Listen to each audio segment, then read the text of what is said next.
Bab 4. Kau bawa kemana aku? Woi bocah, teriakan pria itu dengan suara yang begitu malas sehingga membuat tatapan orang yang ada di restoran itu fokus memandangi ke arah Basten yang berlarian mengikuti kepergian Chan. Tunggu gue bocah, lu mau kemana? Ucap Basten lagi. Gadis mungil itu pura-pura tidak mendengarkan panggilan Basten, yang hanya membuat dia semakin kesal dan emosi dengan sebutan bocah dari perkataan pria itu. Chan, ucap Basten lagi. Woi Chan, tunggu. Apa? Dia menyebutkan namaku. Chan, batin Chan yang langsung menoleh ke belakang. Sombong benar lu. Dari tadi gue teriakan lu, tapi lu diam saja. Oke lah, kalau kamu gak senang dengan panggilan bocah, maka mulai detik ini, saat ini juga gue akan panggil lu Chan. Kalau itu yang bisa membuatmu mau dengerin gue, ucap Basten dengan suara yang begitu berat. Tuan Basten, kan gue udah bilang tadi kalau nama gue itu Chan, bukan bocah, jawab gadis mungil itu dengan tegas. Namun apa yang terjadi ketika Chan memandangi wajah Basten? Pria itu malah mengikuti percakapan Chan tanpa bersuara, sehingga emosi gadis itu semakin bertambah. Chan kembali membalikan badannya dengan kekesalannya. Masa bodohlah dengan semua perjanjian konyol ini antara kakek-kakek tua ini. Perasaan Chan yang awalnya baik, sekarang hancur karena ulah pria itu yang selalu meledekin gadis mungil itu. Namun tanpa disadari Chan, pria itu langsung memegang pergelangan tangannya, sehingga membuat Chan terkejut. Sungguh sangat tidak sopan pria ini. Chan berusaha melepaskan tangannya dari genggaman pria itu. Namun karena tangan Basten yang begitu kekar dan berotot itu sehingga Chan tidak bisa melepaskan tangannya. Heh, kau mau bawa kemana aku? Sentak Chan saat Basten yang berbadan kekar itu menariknya dan memaksa Chan masuk ke dalam mobilnya. Seketika itu Chan mulai gelisah dan merasa takut. Dia langsung mengingat apa yang telah dikatakan sang kakak kepadanya, bahwa lelaki itu ialah lelaki jahat yang selalu kehausan dengan kenikmataan kepuasan dengan tubuh para gadis-gadis. Di saat itu juga gadis mungil itu langsung menyilangkan tangannya di dadanya untuk menjadikan sebagai pertahanan ketika nantinya pria itu macam-macam. Jangan Kak Basten, kakak mau ajak kemana aku? Aku tidak mau, teriakan gadis mungil itu ketika Basten mendekatinya di tubuh gadis itu.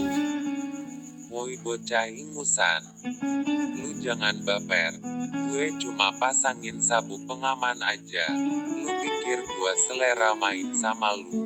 Gadis mungil yang belum bisa memainkan skill, Basten tersenyum sambil mengangkat sebelah sudut bibirnya mengejek gadis mungil itu yang sudah sangat ketakutan. Sungguh sangat aneh dan unik gadis yang satu ini. Yang ada biasanya para gadis-gadis menggoda pria berbadan kekar itu yang bercetakan otot di perut, dan bersedia berapa jam saja yang pria itu inginkan dari gadis-gadis lain. Tapi yang ada di hadapannya saat ini, gadis kecil, bocah ingusan yang malah ketakutan dan gak ada selera untuk menggoda pria itu. Gadis mungil itu kembali merasa lega, ketika Basten duduk di kursi kemudinya, dan melajukan mobilnya ke tujuan yang tidak diketahui oleh Chan. Lu jangan macem-macem ya sama gue. Gue tidak takut sama lu. Dan jangan pikir gak ada yang mengetahui kalau lu macam-macam sama gue. Ingat keluarga saya tahu kalau gue bersama lu. Jadi apapun yang terjadi ke gue, maka lu yang akan dipanggil-panggil ancaman Chan. Oh, gitu.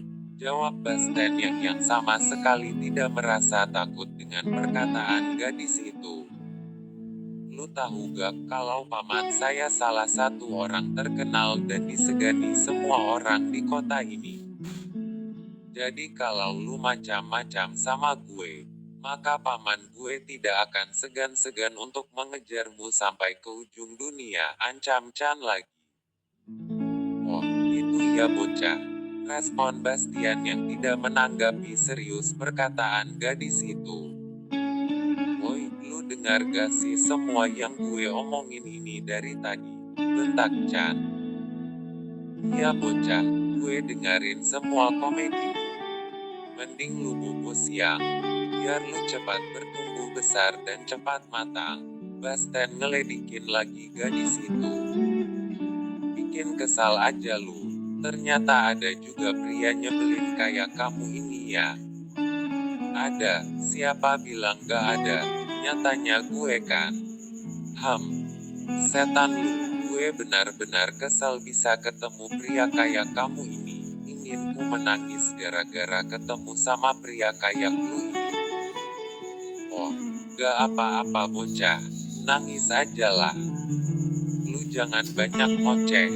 Gue gak takut dengan apa yang lu katakan. Antar kalau lu udah nangis, gue beliin nanti lu coklat. Basten semakin ngeledekin gadis itu. Mungkin dengan cara itu, maka gadis mungil itu akan membatalkan perjodohan mereka itu. Dan akhirnya dia bebas dari perjodohan tersebut. Dalam perjalanan gadis mungil itu hanya memilih diam tanpa berbicara apa-apa. Dan sesekali mengalihkan pandangannya melihat pohon-pohon yang berlalu lalang di balik kaca mobil Basten. Tiba-tiba Basten menghentikan mobilnya di sebuah parkiran depan kafe. Bukankah ini kafe yang sudah mengontrak saya dan beberapa sahabat saya untuk sesekali mengcover lagu di kafe ini? Batin Chan yang mulai deg-degan. Seketika wajah gadis mungil itu pucat ketika mendengarkan suara merdu salah satu temannya yang sedang bernyanyi mengcover lagu di kafe yang kini mereka sudah berada di depan itu. Sekilas pria itu memandangi wajah Chan, kok bocah ini jadi berubah sikapnya ya, apa anak ini senang diajak ke sini? Batin Basten. Gadis mungil itu langsung turun dari mobil dan berjalan menuju kafe tersebut tanpa memperdulikan Basten yang sangat menyebalkan itu. Seketika Chan tersenyum saat melihat sahabatnya yang sedang berada di atas panggung tempat cover lagu tersebut, dan terutama saat melihat Bull yang ikut juga sebagai personil drum. Sang pujaan hatinya walaupun hanya dalam dunia yang tidak nyata, namun baginya itulah pria baik dan sopan kepadanya. Santi, vokalis, sahabat Chan, yang melihat kedatangan Chan langsung tersenyum dan melambaikan tangannya ke arah Chan. Tiba-tiba sebelum Chan membalas sapaan Santi, Basten langsung menarik pergelangan tangan gadis mungil itu. Dan seketika musik dan nyanyian yang sedang dinyanyikan Santi langsung diberhentikan. Situasi saat itu sekejap langsung hening, hingga membuat para pengunjung kompak memandangi ke arah panggung. Sahabat-sahabat gadis mungil itu kaget melihat tindakan Basten yang tampan dan berbadan tinggi itu, yang mana biasanya Chan ini selalu menjaga jarak terhadap para pria. Woi bocah, lu kenal sama anak-anak itu? Tanya Basten sambil memandangi ke arah panggung. Chan langsung mengangguk dengan tatapan yang langsung tertuju ke arah Bull. Seketika ada makna kekecewaan yang terpancar di wajah Bull, yang Chan sukai itu.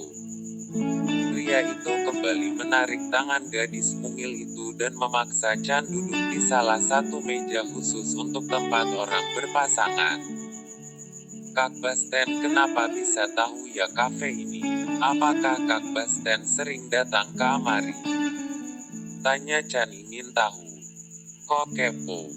Ada cowok lu di antara mereka itu ya? Tanya Basten sambil melihat ke arah panggung. Karena dengan rasa penasaran dari tatapan Chan yang memandangi panggung itu penuh rasa malu-malu. Kak Basten dulu kuliah di mana ya? Tanya Chan mengalihkan pertanyaan pria itu. Namun, Basten malas berdebat. Hampir setengah jam kedua orang itu berada di kafe tersebut. Tak ada yang mereka bahas, keduanya memilih lebih sibuk dengan melihat dan pencet handphone masing-masing. Pria itu tiba-tiba tersenyum ketika membaca pesan dari temannya yang berotak mesum. Tanpa pria itu sadari, Chan memandangi sekilas pria itu.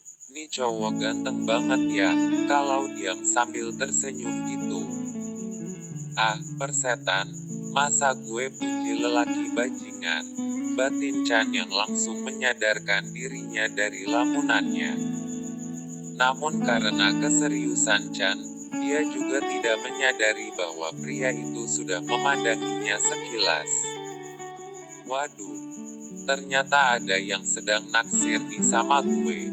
Ada yang senyum-senyum sendiri nih. Tiba-tiba pria itu ngeledekin Chan yang sudah memperhatikannya dari tadi saat pria itu tersenyum membaca pesan dari temannya. Iya, benar. Kepedean lu. Siapa juga yang naksir sama pria kayak lu? Sorry ya, ucap Chan mengangkat satu alis matanya. Belagu banget sih lu, pria setampan gue ini.